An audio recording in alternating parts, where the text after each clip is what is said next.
He said I was a burden, so I gave him a taste of my strength. When my grandson Marcus saw the moving truck pulling away from what he thought was his future inheritance, the color drained from his entitled face faster than water down a drain.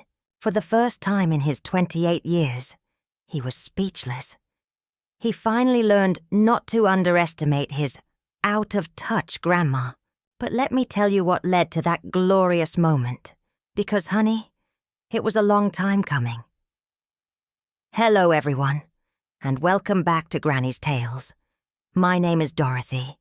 I'm 73 years old, and I've always believed in family, generosity, and a little bit of tough love when it's needed. For 45 years, I showered my children and grandchildren with affection, support, and yes, quite a bit of my hard-earned money. I thought they respected me. I thought they saw me as the matriarch who held our family together. I was about to find out just how wrong I was and what happens when you push a grandma who's tougher than old leather. If you've ever felt taken for granted by family, or believe that respect for elders isn't just a nice saying on a greeting card, you'll want to hear this story. Drop a comment if you agree that age brings wisdom, not worthlessness. And don't forget to like and subscribe to Granny's Tales for more stories where experience trumps arrogance. Let me paint you a picture of how generous I'd been over the years. When my daughter Sarah divorced her worthless husband, who moved in to help her raise 2 young children, me. Who paid for Marcus and his sister Emma's private school tuition when Sarah couldn't make ends meet? Me. Who co-signed Marcus's car loan when he was 21 and had the credit score of a deadbeat? This old gal right here. I owned 3 properties. My main house where I lived, a rental duplex that brought in steady income, and a beautiful lake cottage that had been in our family for 30 years. That cottage was where we held every birthday, every holiday, every family gathering. It was full of memories and worth a pretty penny in today's market. When Marcus graduated college, thanks to the tuition money I provided, he moved back, home temporarily, to save money. That was 6 years ago. 6 years of him living rent-free in my basement, eating my food, using my utilities, and treating my home like his personal hotel. I didn't mind at first. Family helps family, right? But somewhere along the way, my acts of love became expectations. My generosity became entitlement. Marcus started bringing friends over without asking, leaving messes for me to clean up and acting like I was the guest in my own home. When I'd gently suggest he look for his own place, he'd laugh and say, "Why would I move when I've got it so good here, Gram?" Emma wasn't much better. She'd call only when she needed something. Money for her kids' activities, help with her, mortgage when she and her husband overspent on vacations, or free babysitting when they wanted date nights. I was the best grandma ever when they needed something, but I noticed I stopped getting invited to family dinners unless they coincided with a request for financial help. The disrespect started small. Eye rolls when I'd share stories about the old days. Sighs when I'd ask them to turn down music or help with groceries. Comments about how I didn't understand modern life. But it escalated. Marcus began making jokes about my age in front of his friends. "Don't mind Grandma Dorothy. She still thinks the internet is magic." He'd laugh while his buddies sat at my kitchen table eating food I bought. The breaking point came during what I thought would be a lovely family dinner. I'd spent all day cooking Marcus's favorite pot roast, made Emma's children their preferred mac and cheese, and set my dining room table with the good china. I was excited to announce some news. I'd been thinking about my legacy and wanted to discuss my estate plans with everyone. As we sat around the table, I began to share my thoughts about possibly updating my will and maybe setting up college funds for the great-grandchildren. That's when Marcus interrupted me with the cruelest laugh I'd ever heard come from someone I loved. Seriously, Graham? You're talking about wills and stuff?" He looked at Emma, and they both smirked. "I mean, we've all been wondering when you're going to realize you can't handle all these properties anymore. Emma and I were just talking about how you're becoming kind of a burden to yourself." The word hit me like a physical blow. Burden. Emma nodded along. "Marcus is right, Grandma. You're getting older, and it's getting harder for you to maintain everything. Maybe it's time to think about selling the cottage and the duplex, maybe even downsizing to a senior community. We could help you manage the money from the sales." Marcus leaned back in his chair, my chair at my table eating my food, and grinned. "Actually, I've been thinking. Once you do downsize, I could probably take over the mortgage on this place. Keep it in the family, you know. And Emma could handle selling the cottage since she's good with real estate stuff. They had it all figured out. My life, my assets, my future. All planned out without me, as if I was already too senile to make my own decisions. After all," Marcus continued, "you're what, 73? How much longer are you really going to need all this space and responsibility? It would be better for everyone if we helped you simplify things."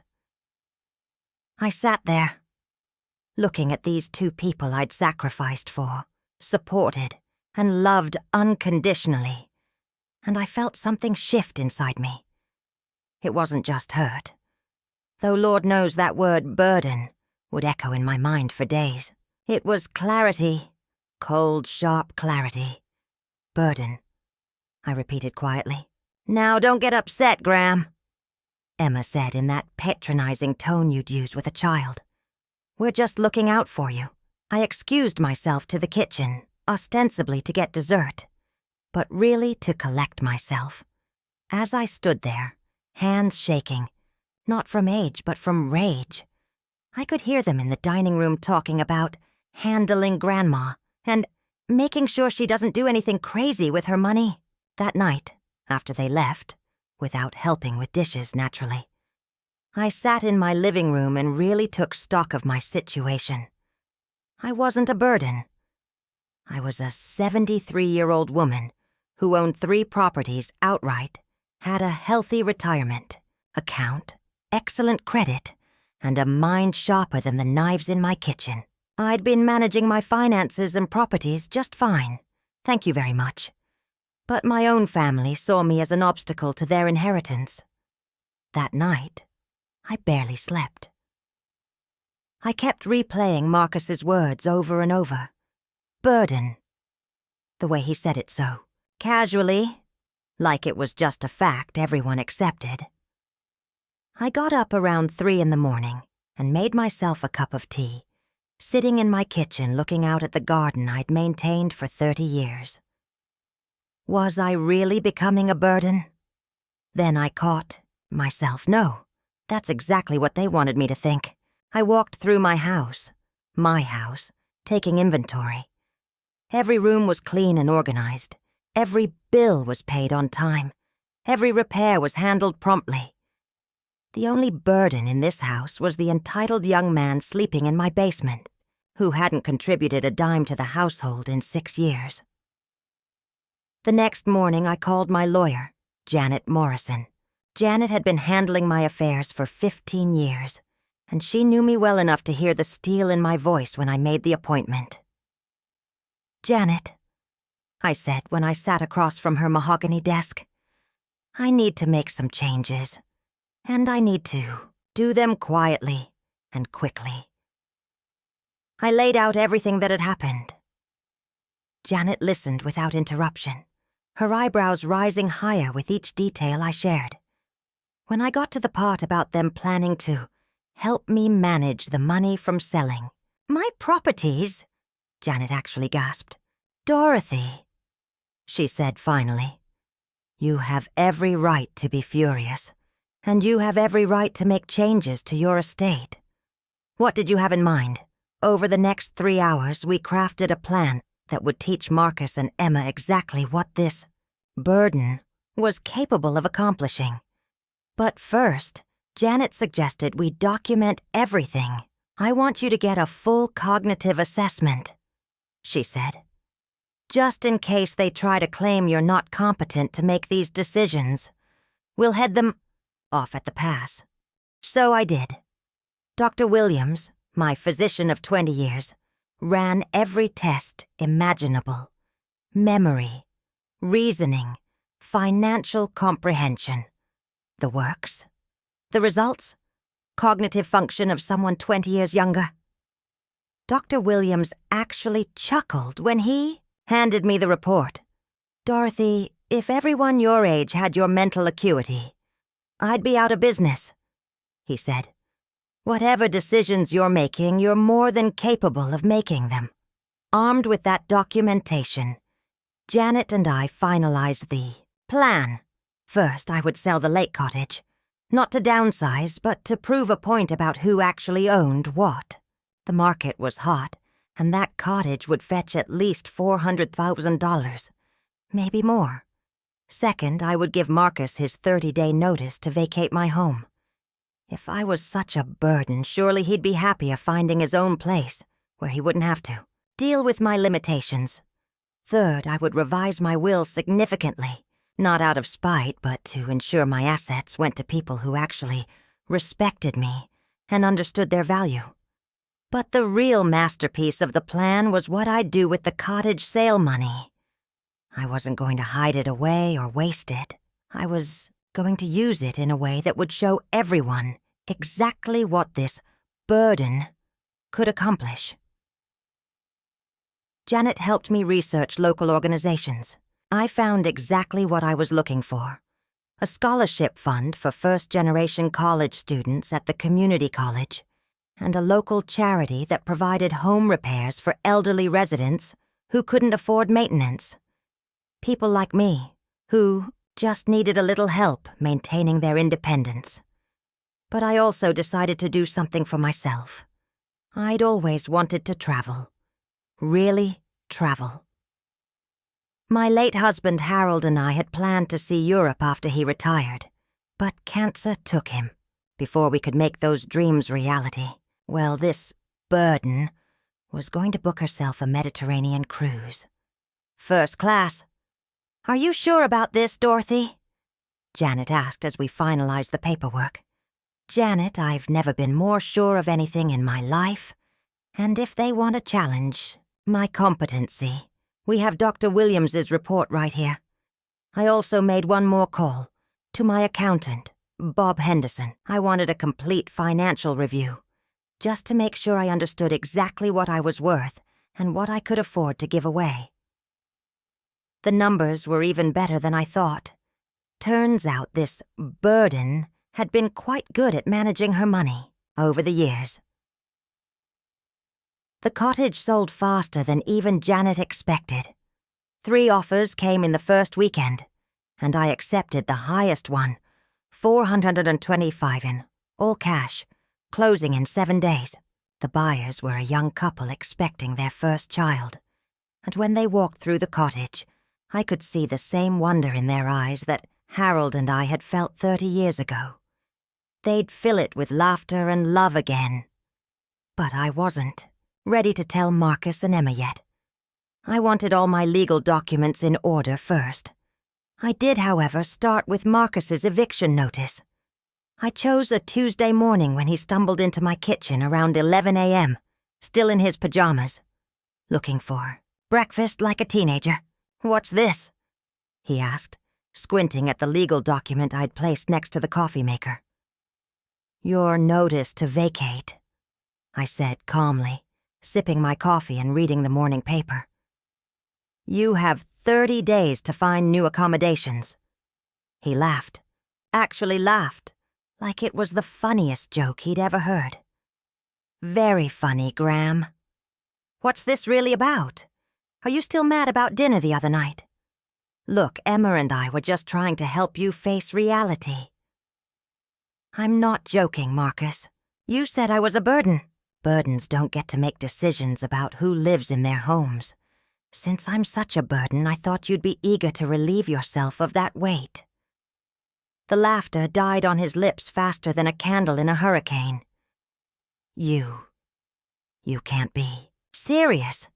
30 days, I repeated, not looking up from my paper. "I suggest you start looking.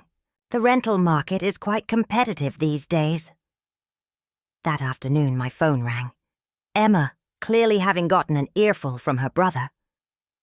"Grandma, what's this nonsense about you kicking Marcus out? He says you gave him some fake eviction notice." "It's not fake, sweetheart.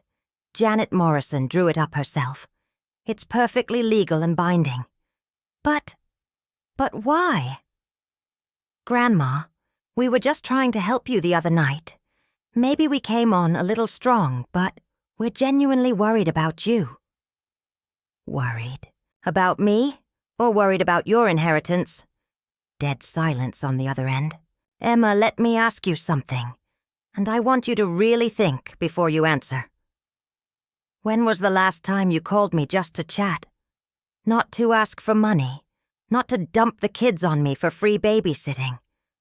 Not because you needed something. Just to see how your grandmother was doing?" More silence. Then quietly, I call you." "When, Emma? When was the last time?" I could actually hear her trying to think of an example. The silence stretched so long, I wondered if she'd hung up. "That's what I thought," I said gently. "We'll talk more later, dear." Now came the real test. I waited exactly 1 week after the cottage closed before driving past it myself. Sure enough, there was Marcus's beat-up Honda parked across the street. He was watching the new owners move in, his face a mixture of confusion and growing panic. My phone rang before I was even back home. "Grandma!" Marcus's voice was nearly a shriek. "Did you sell the cottage? Without telling us? There are people moving furniture in." "I did. Last Thursday, actually. Lovely young family bought it. They're expecting their first baby. But that's our cottage. That's where we have Christmas. That's where Emma got engaged. That's where we were going. To bring our kids someday. You can't just sell it without asking us." "Actually, Marcus, I can. You see, my name was the only one on the deed. Amazing what a burden can accomplish when she puts her mind to it." Within minutes, Emma was on a 3-way call, both of them talking over each other like angry squirrels. "Grandma, this is insane. You're making huge life decisions without consulting the family." "What are you going to do with all that money? You can't manage that kind of sum at your age. We need to have a family meeting about this. You're clearly not thinking straight." "Maybe we should talk to someone about getting you some help making these decisions." That last comment from Emma really got my attention. Were they actually considering trying to have me declared incompetent? I let them rant and rave for a good 5 minutes, just listening to them dig their own graves deeper and deeper. Finally, I interrupted. "Are you both finished with your little tantrum? Good. Now sit down and listen, because I'm going to tell you exactly what I'm doing with the money from my cottage that I sold using my legal rights while in full possession of my very sharp faculties." I could hear them both take sharp breaths. "First, I'm establishing a scholarship fund at the community college. $25,000 to help first-generation college students. Kids who, unlike Marcus, actually have to work and save for their education instead of having Grandma pay their way. Grandma, you can't..." "Second," I continued, raising my voice, "I'm donating $25,000 to the local charity that helps elderly residents with home repairs so they can maintain their independence instead of being bullied into senior homes by impatient family members who see them as burdens. But that's our..." "Third, I'm taking that Mediterranean cruise Harold and I always planned, but never got to take because he died too young. First class, 15 days. leaving next month. I've already booked it. And fourth, I said, saving the best for last. I'm keeping a nice chunk in my own savings account, because apparently this burden needs to make sure she can take care of herself without depending on ungrateful family members who are just waiting for her to die so they can cash in. The silence on the other end was so complete I thought the call had dropped. Finally, Emma whispered, "You're giving away our inheritance to strangers." "No, dear. I'm giving away my money to people who don't think I'm a burden.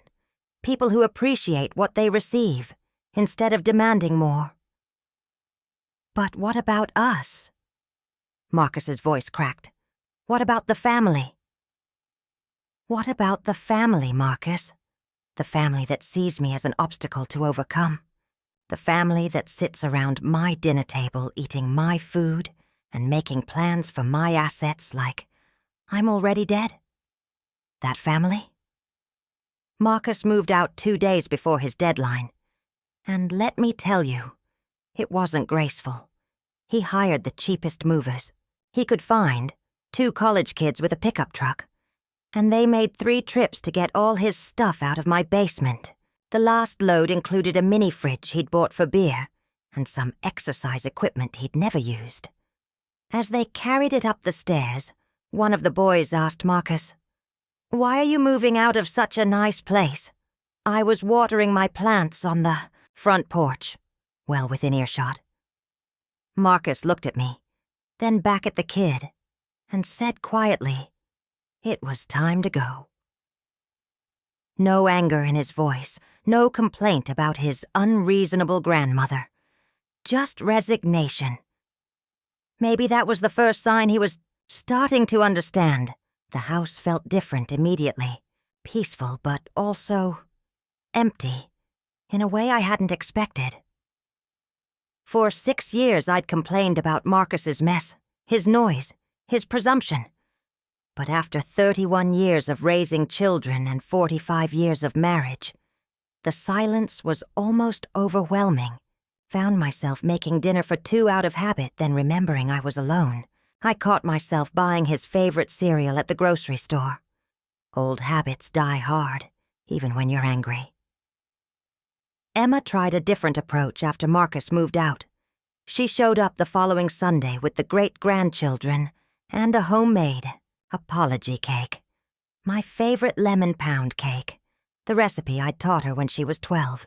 "Grandma," she said, as the kids played in my backyard, "I want to apologize for what we said. We didn't mean you were actually a burden." "What did you mean then, Emma?" She struggled for words, watching her 7-year-old daughter push her 4-year-old son on the swing set Harold had built decades ago. We thought, maybe if you had fewer responsibilities, you'd be happier, less stressed. We see how hard you work to maintain everything." I studied my granddaughter's face. She looked tired, older than her 32 years. Her husband worked long hours, and she was managing 2 kids largely on her own. Maybe, in her mind, she really had been trying to help. "Emma, sweetheart, let me tell you what makes me unhappy. Being disrespected in my own home. Having my age used as a weapon against me. Being treated like an ATM with legs who couldn't possibly understand her own financial situation. That's what makes me unhappy." She nodded, tears starting to form. I know we screwed up. But Grandma, that cottage, that was where I got engaged, where I told you I was pregnant with Sophie, where we've spent every Christmas morning for the past 10 years. And whose fault is it that those memories are gone, Emma? She cried then, really cried, while her children played 20 feet away, oblivious to the adult drama. I didn't comfort her immediately. She needed to sit with the consequences of her actions. But I did eventually put my arm around her shoulders. "Emma, the cottage is gone, and I'm not sorry about that decision. But you're still my granddaughter, and I still love you. We just need to find a new way to be family together." The next few weeks were interesting, to say the least. Sarah, my daughter, finally called to mediate, as she put it. Apparently, both her children had been complaining to her about my sudden irrationality. "Mom," she said during a very long phone conversation, "I know Marcus and Emma probably came on too strong, but they really were trying to help. They're worried about you managing everything alone. Sarah, I managed everything alone after your father died. I managed everything alone when you were going through your divorce. I managed everything alone when Marcus was getting into trouble in high school and you were working 2 jobs. When exactly did I become incompetent?" Long pause. "You didn't. You're not. But Mom, you're 73. Maybe it's time to accept some help." "I'd love some help, Sarah. I'd love help with groceries when the weather's bad. I'd love help with maintenance. I can't handle myself. I'd love company for dinner occasionally. What I don't need is help spending my own money or making decisions about my own property." That seemed to get through to her in a way it hadn't to her children. The Mediterranean cruise was magnificent, but I'll tell you more about that in a minute. First, let me tell you about what happened while I was gone. Apparently, Marcus's new living situation wasn't going as smoothly as he'd hoped. He'd moved in with 2 roommates in a duplex across town. Other guys in their late 20s who, like him, had been living at home to save money. The difference was, their parents had finally put their collective feet down. The first week I was gone, Emma called him because she needed a babysitter. In the past, she would have called me, assuming I was available and willing to watch the kids for free on a Friday night so she and her husband could go out. "Can't do it," Marcus told her. "I'm working." He'd gotten a second job, delivering pizzas on weekends to make his rent. Suddenly, the free food and housing at Grandma's house didn't seem like such a small thing. The second week, his car broke down. In the past, he would have called me, knowing I'd either lend him money for repairs or let him borrow my car indefinitely. Instead, he had to take the bus to work and figure out how to scrape together repair money. By the time I got back from my cruise, Marcus had gotten what I call a real education in adult responsibility. 6 months later, Marcus finally called. Not Emma, not Sarah. Marcus himself. "Graham," he said, and I could hear something different in his voice. I wanted to apologize. Really apologize. "I'm listening. I got evicted from my apartment last month. Turns out when you have to pay your own rent and utilities and food, budgeting is harder than I thought. I had to move back in with Mom. And she's not as patient as you were. I didn't say anything. I've been thinking a lot about what I said, about calling you a burden. That was... God, Graham, that was awful. You were never a burden. You were the one holding everything together, and I was too selfish and stupid to see it. Marcus," I said gently, "I appreciate the apology. I really do. Is there any chance I could? Not move back in, but maybe we could have dinner sometime. I could cook for you this time. I've learned how to make a decent spaghetti. We did have dinner, and it was different." Marcus helped with dishes without being asked. He asked about my cruise and actually listened to the answers. He didn't mention money or inheritance once. Emma took longer to come around, but eventually she did. It started with a phone call where she just wanted to know how I was feeling, not what I could do for her. Am I a different grandmother now? Absolutely. I'm not mean, but I'm not a pushover either. I help family when they need it, but I don't let them take advantage of me. I give generously, but I don't give everything away to people who don't appreciate it. The scholarship fund I created has helped 12 students so far. The home repair charity fixed roofs, ramps and heating systems for 37 elderly residents. That cottage money did more good in the hands of people who needed it than it ever would have sitting in Marcus's or Emma's bank accounts, funding their next vacation or unnecessary purchase. My will has been updated, yes, but not out of spite. My assets will go to people who've shown me respect and love, which now includes Marcus and Emma again, but in more modest amounts than they might have originally inherited. The bulk goes to the charities and causes I care about, because that's what my money should do. And that's how this old grandma taught them a lesson they won't soon forget. Sometimes you have to remind people that wisdom, and yes, the purse strings, often comes with age. We're not burdens to be managed. We're people to be respected. What do you think? Was my approach too harsh? Or did they get exactly what they deserved? Have you ever had to lay down the law with entitled family members? Share your stories and opinions in the comments. I love a good chat. If you enjoyed watching this family learn a valuable lesson about respect, make sure to give this video a big thumbs up. Subscribe to Granny's Tales for more stories of grandmotherly justice, and hit that notification bell so you're the first to know when a new tale drops. Thanks for listening. And remember, don't underestimate Grandma. We've been around long enough to know how to handle ourselves, and we're tougher than we look. Until next time, this is Dorothy, reminding you that age is just a number, but respect is everything.